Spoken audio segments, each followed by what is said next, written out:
Stephen White and I had an open house at our shop at Globe Studios, and we invited people to come by, and we had our work and did a little demonstration. And one of the people that showed up was this woman, Lynn Gratz, who was studying blacksmithing at Halliburton School of Art and Design.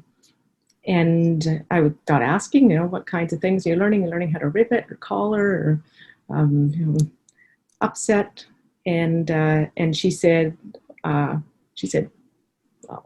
not doing this, not doing that. And she called me a week later and she asked me, she said, is there any chance that you'd be willing to come up to Halliburton and show a few of us some of the techniques that you were talking about?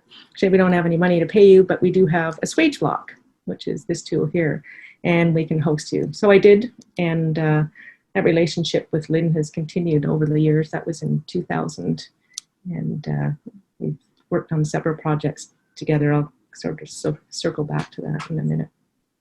So while I was up there showing the students various techniques, I dropped my list of things that I was trying to accomplish for the weekend on the floor, and one of the other instructors there found it. And that led to me teaching at Halliburton School of Art and Design for 12 years in the blacksmithing certificate program. So the way that the program is set up there, they have a variety of instructors, and each instructor teaches for a 2-week block at a time. So I did maybe a month out of every year. This is an image of the shop. And I met several blacksmiths who ended up coming to work for me there. This is Jeff Helms, who went on to start his own business. He's back in Ottawa making incredibly beautiful, well-made swords and knives. There's Megan Carter and Mike Armstrong, who actually just demonstrated at the blacksmithing conference last summer in Saskatchewan, 10 years later. I also got to meet Mathieu Collette, who is a blacksmith and a passionate person about blacksmithing and teaching blacksmithing. And he runs a shop in Montreal called Les Forges de Boreal. This is just one example of some of the restoration work he's done. So he has a really excellent teaching facility set up there, and this is an image of his current crew. Every Nuit Blanche, they typically hold an event where they invite the public to come to their shop, and sometimes it's a collaborative event. We've been there several times in order to participate. And then there's Bronson Kostas, who I ended up also meeting in Halliburton. He was in the program the last term that I taught there. Third day of the class, I thought, I'm taking that guy back to Kitchener with me if I can. So I got a call one day from Kevin Cressman, who has a machine shop, fabrication shop out in New Hamburg, and he said, hey Sandra, I said, can you show me how to slit and drift square bar? He said, I have a client who wants me to do something for him. And I said, sure. I said, show up at 6 o'clock tomorrow morning. So he came to the shop and we worked for a few hours, and I showed him how to do this. And then he said, well, can I take it with me? He said, my client wants me to do a window grill for him. And I said, sure. And he walked away, and I thought, well, all right. I said, I just spent 2.5 hours showing him that. I thought, well, you know what? Doesn't matter. I thought what goes around comes around. And this is who came around to my shop a couple of weeks later. It was Ron Doyle. He sat down on the anvil and started smoking a cigarette and spat on the floor and said, oh, he said, I'll never hire you guys to do any work for me because you're too slow and you're too expensive. I ended up doing a lot of work for Ron in the end for the Hacienda. I really thought he was a bit nuts when I first walked through this building and he told me what he wanted to do with it. In the end, we ended up doing the window grills, and some glass and steel doors. I collaborated with the glass artist Robert Brown on this one, who I'd originally set up a shop with in Baden 29 years ago. And then some door hardware that Jeff Helms designed and forged. So the title of my talk is, I guess it comes from a poem by T.S. Eliot, From the Hollow Men, and the lines that are particularly important to me is between the idea and the reality falls the shadow. And the shadow area is where I think of most of the work that we do happens. There's this spark of an idea, and then there's this unbelievable amount of work that goes into designing, refining the concept, of building the work. And it's hard physical labor. And before we get a chance to catch our breath, I'm sort of distracted by the next project. My friend John Monteith, who I'd met in Saskatchewan all those years ago, just sent me a text the other day, and after he'd installed, do I have that photo here? Yeah, he just installed this railing. And there are two views of it. And he said, I forget sometimes how impressive the work we do is. I'm curious if you have the same experience. We do such unusual and rare projects, but we kind of get lost in the minutiae and the deadline and the details and the design for the next project, that for me, I don't stop and realize how all this looks to the rest of the population. I'm obsessed with making things so that I'm satisfied and I'm proud at the end of it. But usually I'm too absorbed in the next project or trying to make payroll to stop and smell the flowers or feel the gratitude. So in 2010, I was feeling particularly stuck. I was looking around in my shop and realized I had all this amazing equipment, but I had absolutely no motivation. I just wanted to get the hell out of there and go home. And then I received an invitation to the Emma Collaborative. This woman, Miranda Jones, is an artist from Saskatchewan, and she was one of the participants at the Cane Iron Conference that I'd done the year before, which is why I ended up getting invited to Emma. The Emma International Collaboration is basically a week-long event where 100 artists are invited from around the world in order to work together. It started, I'm pretty sure it started out with this guy, Michael Hosluck, a wood turner, and with the Wood Turning Association. So wood turners would get together just like we blacksmiths do in order to share information. And one day they said, you know, sure would be more fun than if one person was just up here sort of talking to us, that it would be more fun if we all got together and made things. And so this is how the Emma Collaborative sort of evolved, and they started inviting other craftspeople and other artists. So the Saskatchewan Crafts Council was a big supporter in the early days. I think that they finally, that Emma is now independent of the Craft Council, but they would always host an exhibition that opened it. And then we would all drive up to the festival site, which is 2.5 hours north of Saskatoon. And so this is how it works. Tools, materials, space, food, and shelter, all the basics are taken care of. Everyone eats outside. The meals are provided by Wanda are excellent. And there's a lake nearby for swimming. And the staff that run the festival site are really hardworking, and they obviously love their jobs. Knowledge, skills, ideas, and experiences are shared, and there's generally a deep level of trust that develops among the participants. The group is large enough to make friends with a lot of people and to recognize everyone's face, but it's not, or it's small enough that you can recognize everyone's face, but it's not large enough that you can sort of learn. It's too large to learn everybody's name.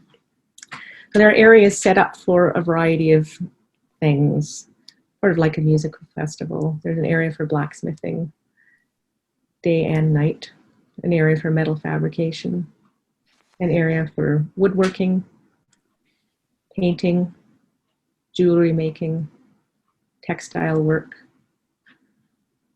wood turning, and depending on who else shows up, sometimes there's an area for working with glass or clay. The days are marked by sunrise and sunset and divided up by meals, and the rest is up to the individual.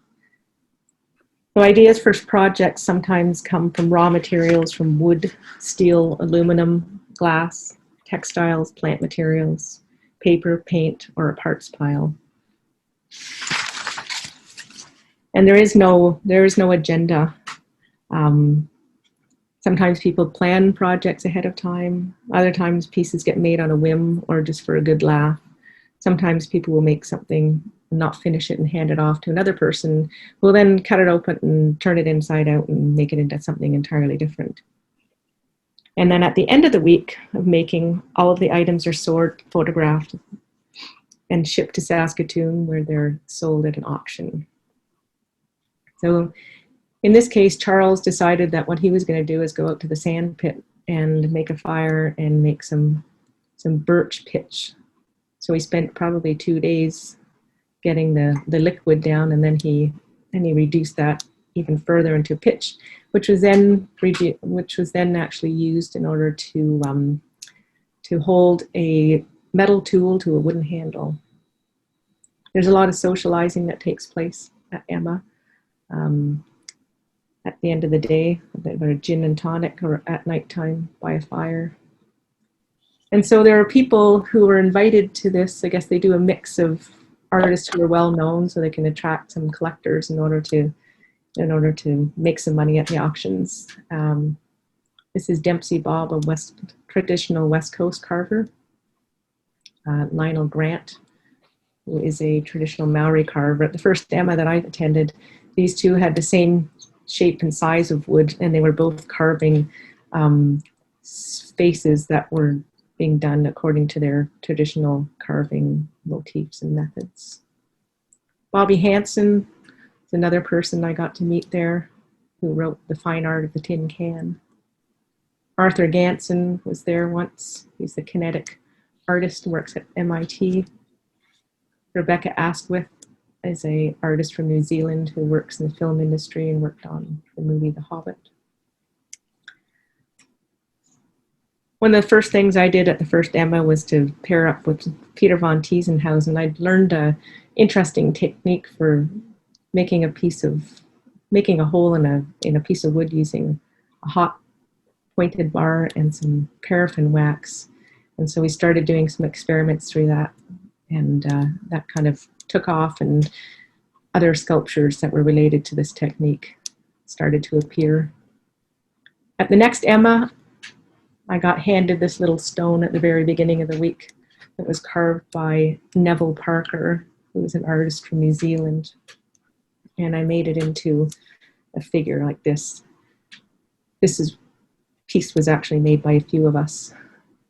Greg Wilbur, who's a coppersmith from Portland, Oregon, encouraged me to start raising a piece of copper and bring it actually up and tight into a finished vessel. Ty Lake, who's a woodworker from Hawaii and makes gorgeous furniture like this. He and I teamed up one year and worked on this piece together. So it's wood and forged aluminum to make the ginkgo leaves. Adrian Legg, the blacksmith from the UK, and Craig Campbell, blacksmith from Saskatchewan, and I stayed up all night working on this table. That, of course, involved probably 10 other collaborators as well. And then Neville Parker and I worked on this piece at the last Emma Collaborative.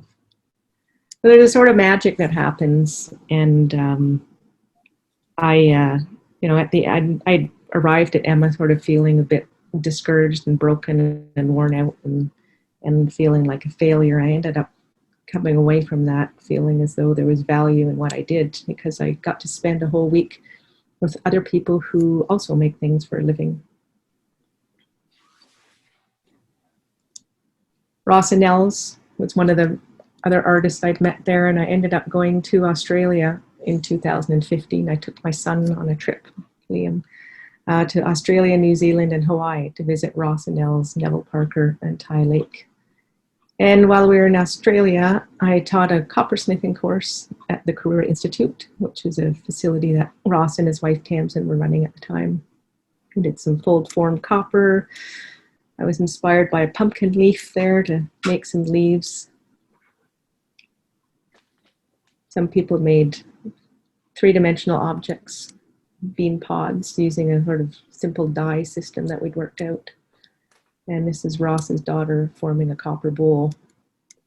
In 2018, I went back to Australia, this time with Bronson, and the fellow in the center here with the red shirt is Bill Dorman, another Emma collaborator. He was invited, I guess we were invited for a week of heavy metal.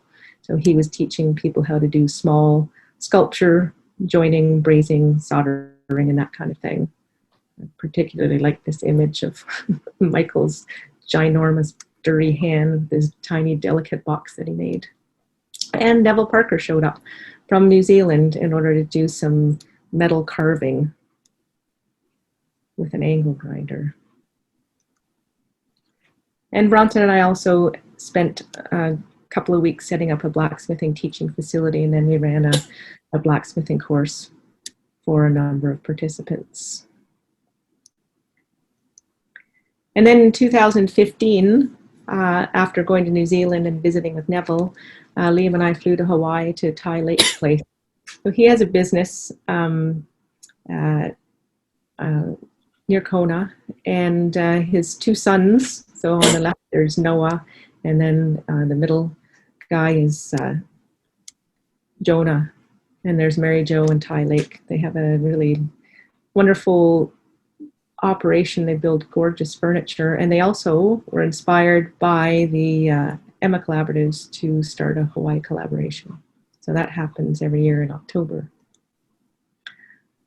Well, I taught a blacksmithing course for women called Sisters of Fire, which was a lot of fun. This is Amy, who's a jeweler, and this is a glass blower, and that's Mary Jo on the right, Ty's wife. And I got to meet Ethan Froney, who is a blacksmith living and working in Hawaii. So after going to the Emma Collaborative, I was all excited about doing collaborative work. And the first time I'd met Ron Doyle, he said to me, he said, I'm going to sell my business and I'm going to become a sculptor. And the first sculpture I'm going to build is of Don Quixote. So I said to him, hey, Ron, I said, he was bored at the time.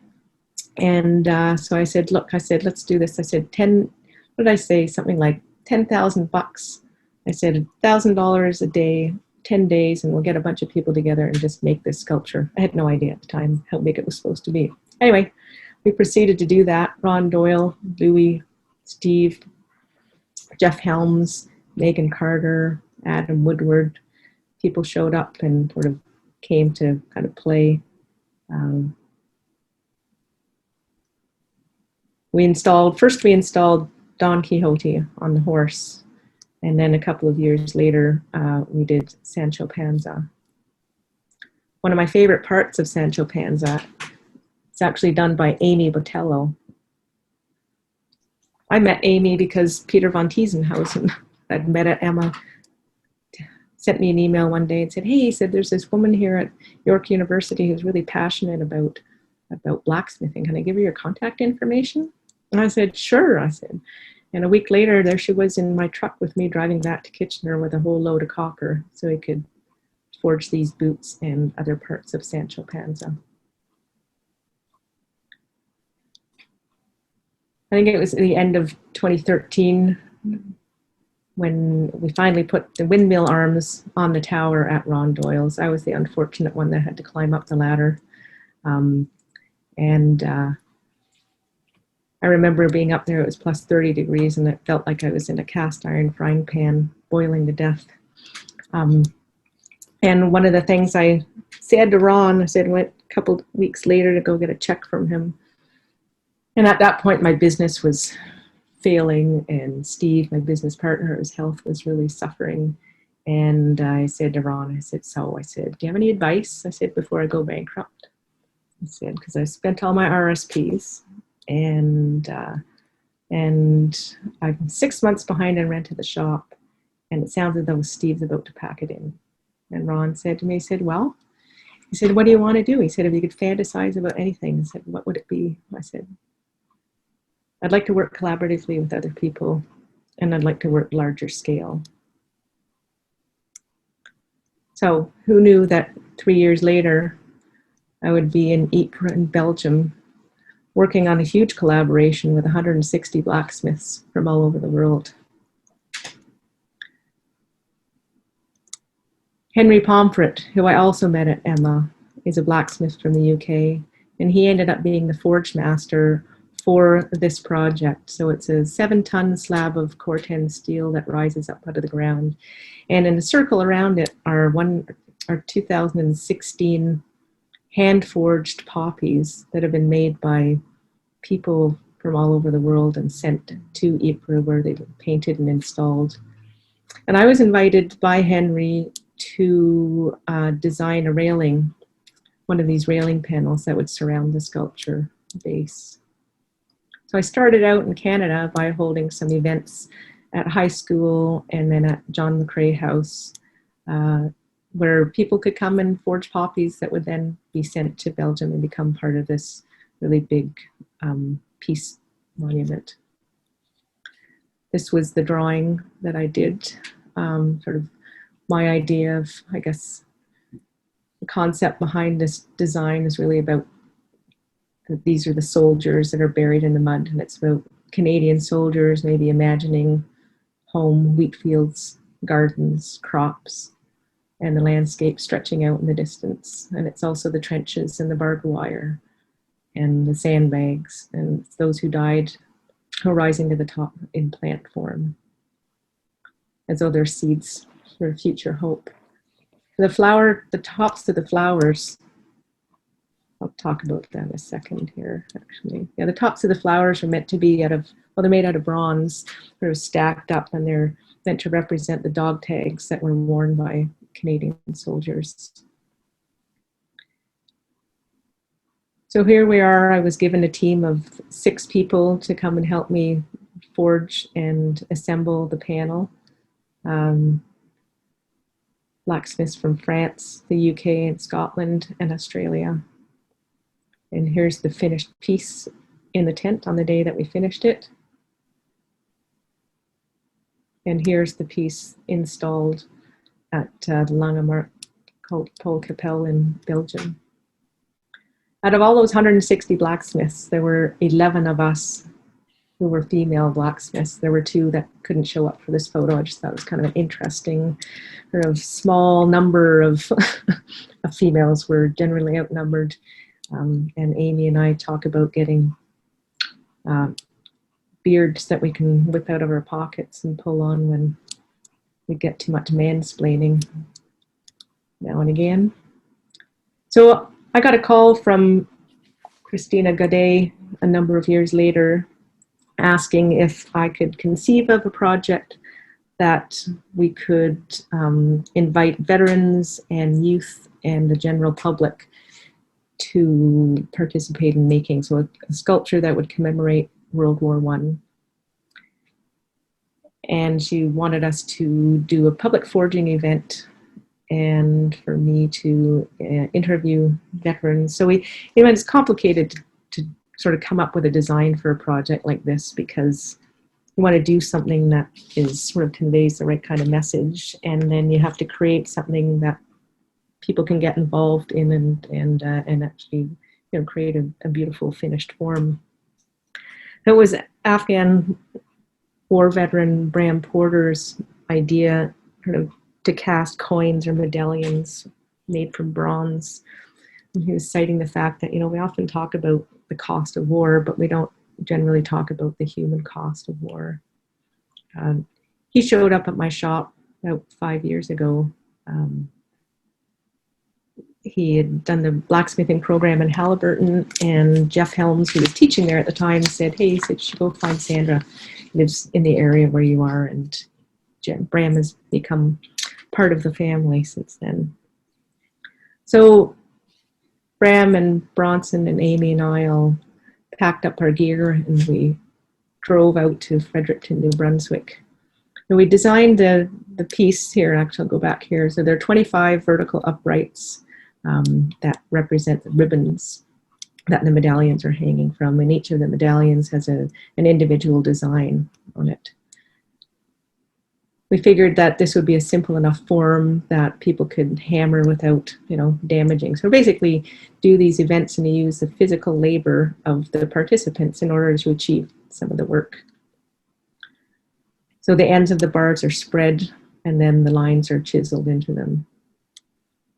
And then the ends are rolled around. So we set up just outside of the Beaverbrook Art Gallery under a tent on the terrace, and school groups came by, Veterans Affairs staff forged with us. We had some serving soldiers come and forge, and some school groups. It was a lot of fun.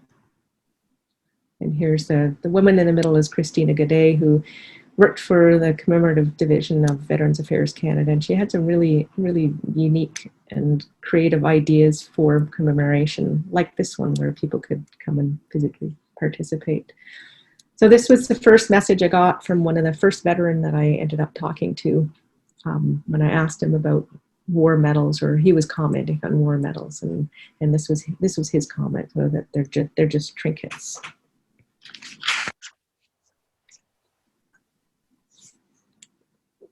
Wanted to say something about the messages. We sort of asked I guess I interviewed 25 veterans over the course of the project and asked them to give some sort of comment or idea or image about the human cost of war, or the war medals. This was a medal designed by Zachariah White Elk, one of the soldiers who participated in the forging, and this was designed by a veteran that I interviewed in London, Ontario. This is Fred on his motorcycle at the end of World War I. He worked as a military police, and he had astonishing stories to tell. At the point when I interviewed him in 2018, I think he'd only given up riding his motorcycle 2 years before. So I thought it was appropriate to have him on his motorcycle. He was ensuring the curfew in London during the war, during the Blitz. And this man, when he talked to me, he talked about peace. I looked at his hands and I thought it reminded me of the wings of a dove. So we designed a medallion to represent that.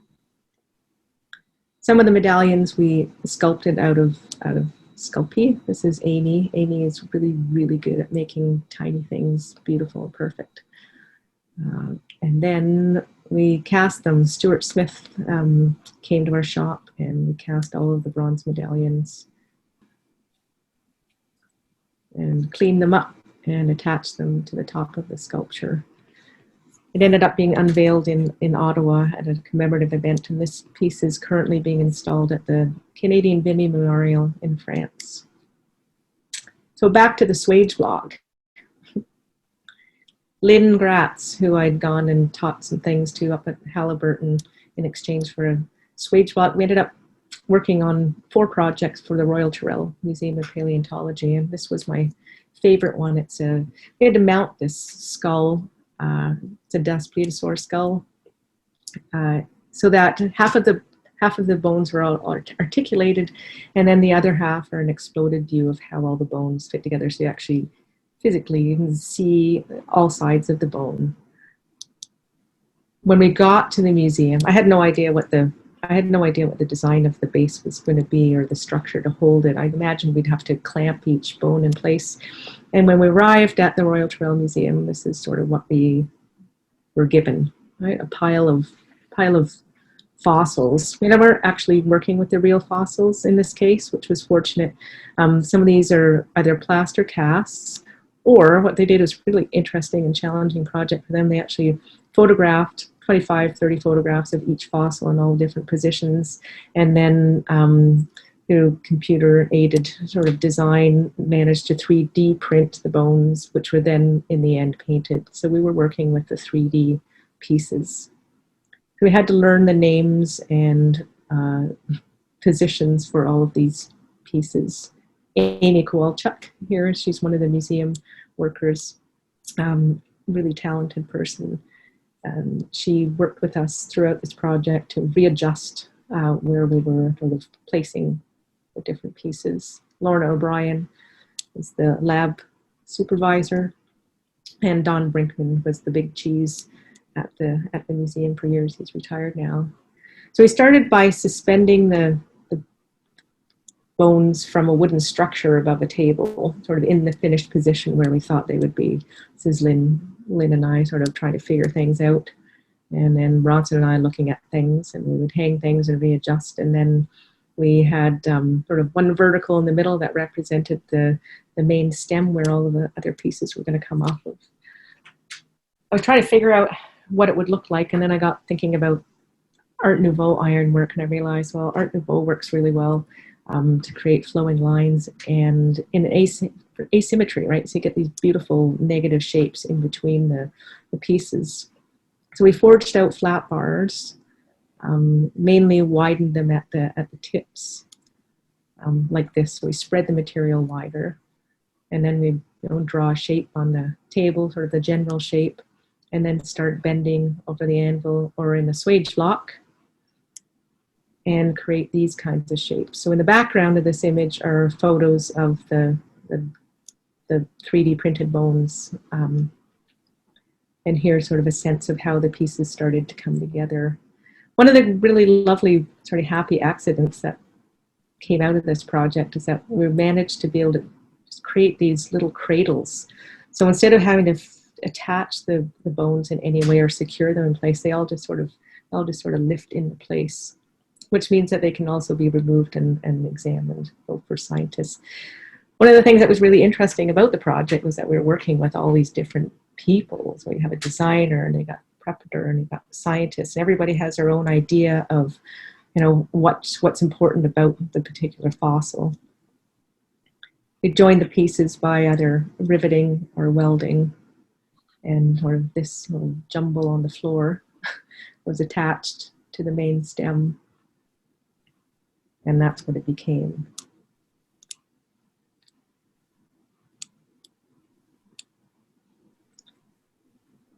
Can't even remember what year it was now, 2017, 2016 maybe, that I came up with the idea for this bench for the light rail transit system.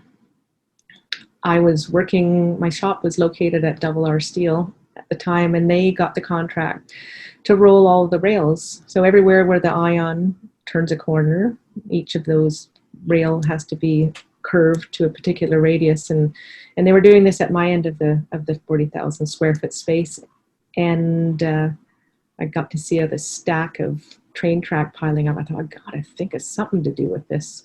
So I cut a slice of it and I took it home, and then I looked up on my shelf and I noticed I had a whalebone, and I thought, oh wow, what if you could make a vertebrae out of the track material, sort of a T shape. So this was my original submission, this sketch. And then when I was shortlisted, we had to figure out how we were going to do that transition. So if you pinch a piece of hot metal on one edge, then it forces it to curve. And this was what we were doing. We actually went to R Steel, and I asked Scott there, I said, do you have a scrap piece of any leftover track we can have? So he loaded a 9-foot section into the back of my truck. And we brought it back to the shop and experimented and forged with it. We had to create a transition first to go from the train track into a round bar. So we've got Bronson on the left, Bram Porter, and then on the right we've got Bronson's brother Mackenzie, who's super strong and likes to help us with these ridiculous projects. And then on the right is Kevin Bender. He'd shown up to our shop to take a coppersmithing course a few years ago, and he's sort of become part of the shop family too. So here was the idea of take a slice of the train track, and then we'd forge it into the shape that's in behind here, like this. We spent a lot of time forging bones, or I should say mainly Amy and Bronson spent a lot of time forging bones. We had to figure out how to join the short piece to the longer piece so it would not move around. And then we had 3 journeyman blacksmiths show up on our doorstep for a week at just the right time. So we made use of them in order to pinch the train track. Here we've got Amy up on the welding bench. She's preheating, so that I think she was heating so that we could do some tweaking. And then she did this little GIF showing the attachment of all the pieces. So here's the shadow part of the work, right? The unbelievable number of hours it takes to do it. At the end of the project, we partnered up with the neighborhood association in Brightup Park and hosted an event where we invited people to come and forge. I thought it would be really lovely if people who lived in the neighborhood could sort of see the piece in progress. Kids would understand that, oh yeah, these things are maybe sometimes made by hand. They don't just get spit out of a machine. And we gave them an opportunity to either, crank the air for the fire or actually physically participate in forging. So one of the bones that's on that sculpture is actually entirely forged by all of the public help we solicited that day. So Peter Tucker another person I'd met at one of the Emma collaboratives. He's an artist living and working in Saskatchewan. He was the one who made the bench. I thought, what another good opportunity for a collaboration. So he did an incredibly beautiful job of creating this curved bench that also is tapered. John McDonald, architect who had met at Globe Studios when I was working there, contacted me a couple of years ago and asked if I was interested in responding to a request for proposal for the site at the corner of Guelph and Weber Street in Kitchener. And we came up with the idea of a giant sewing needle passing through ripples of fabric. The sculpture was meant to reference the industrial manufacturing history of Kitchener and supply chain and IT, and I guess this was our response to that. Where all of these stainless steel bars emerge out of the ground, there's a landscape flower bed that's in the shape of Waterloo region. So I worked with Double R steel again on this one here. They formed the ripples of Corten steel and welded them all together. And then they delivered it to the site and helped set it in place. And of course, Amy and Bronson had to play around on the thing. The thread itself was made up of 5 pieces of stainless steel tube, and there's actually a light that runs along the center of this piece, so it's lit up at nighttime. It's powered by solar panel. The hardest part of making this was, of course, making the tip of the needle and the eye of the needle, which we forged out of solid steel bar. Adrian Legg, the blacksmith from the UK, happened to be teaching a course at my shop that weekend, and then the fellow on the right, Steph Taranovsky, is a blacksmith from Quebec who came to take the course and then stuck around in order to help us hammer big hot stuff. So it took 4 of us a day and a half in order to slit the 4-inch round stainless bar. And then it took, I guess, 4 of us another half a day in order to drift it open. So this is what the piece looked like, hot. Then we had to chop it, the end of it, in order to make it pointed. And Amy spent at least a week, maybe more, making the piece all smooth and shiny. We welded the tip and the end to a piece of stainless pipe. And here's Stiff and I taking a break in between heats. Again, we held a forging event at the site where the sculpture was installed, and we had people forge needles that we then embedded in the top of the concrete wall. So we had quite a good turnout that day with teenagers and grandmother and her grandson, and then 2 small children. I have to say it was probably one of my favorite days working in that year, just watching people sort of kind of get an idea of what it is that we do every day. So we have in terms of collaboration, I set up my shop, my current shop, moved there almost 4 years ago, and set it up so that we can teach out of it. We've got 4 forges and 8 forging stations. And then once I'd set them all up, I looked at it, I thought, wow, we could all work all at the same time here. So it actually works really well as a teaching space and a collaborative space. We're in an area that's designated for design and discussion and slide lectures, and there's also a good coffee. And the space is large, and most of the machinery is on wheels, so you can move the furniture around. I'd like to just give a shout out to this guy here, Darren White, who cast a little sculpture himself in one of the bronze casting courses, because he spent about 8 months in our shop. We just used it as office space, and he took a ton of really excellent photos of our work and of what we do. And I have to say that it's sort of, everything looks better through his lens, and his encouragement has been huge importance to us in our business over the last 3 years. Thanks, Sandra. Thanks so much. I intended at the beginning to ask people to ask questions in the chat, but I guess I'll just I'll ask a first question, and then we'll see if there's any questions from the audience. And as you were talking, I I just thought back to my perception of artistic work when I was younger, right? I think we were all sort of fed that myth about the artist working alone in his or her studio. Right.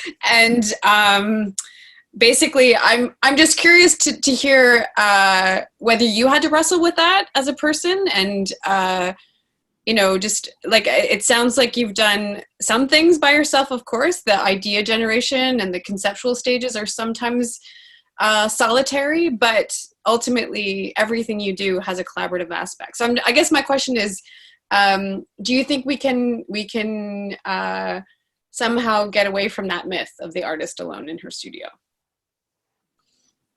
I don't see why not.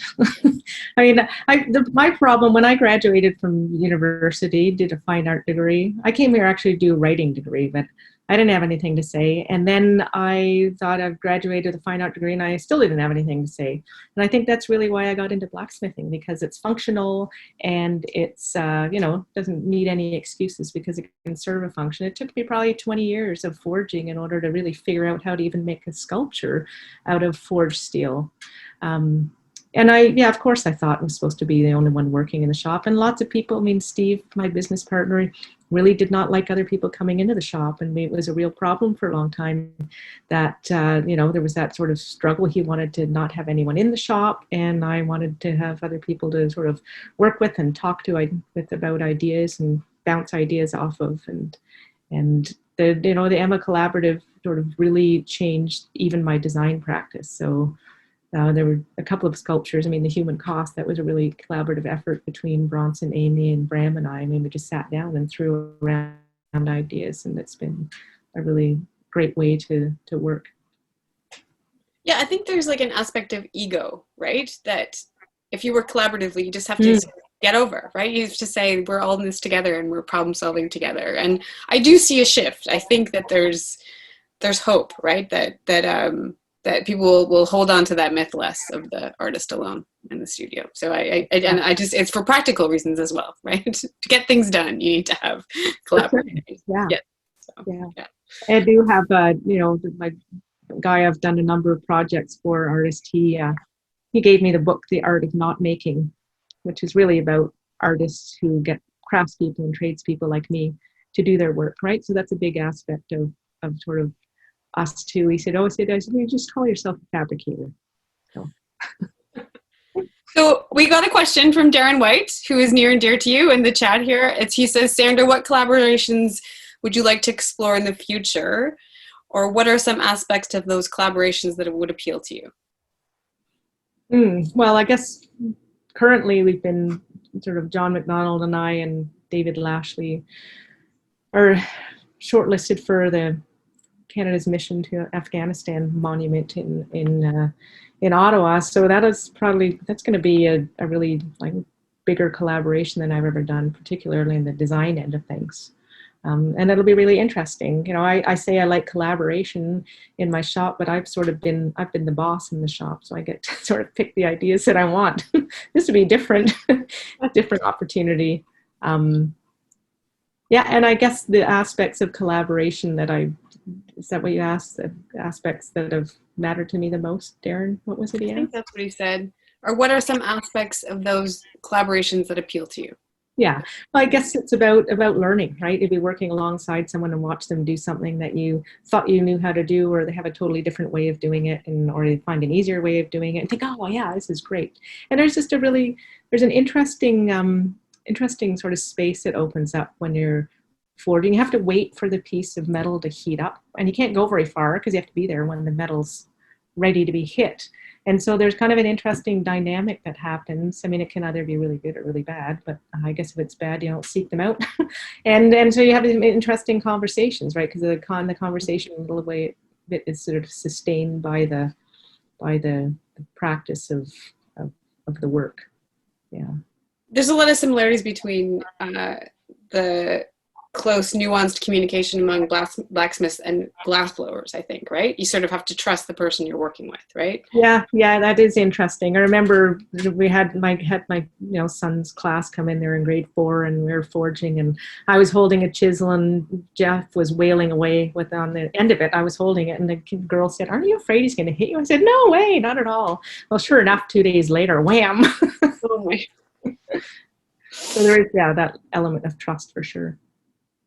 So there's a question from Michelle Purchase, and she said, "Do you still enjoy teaching? I know you've been offering workshops in your studio. Are you able to continue doing this during COVID?"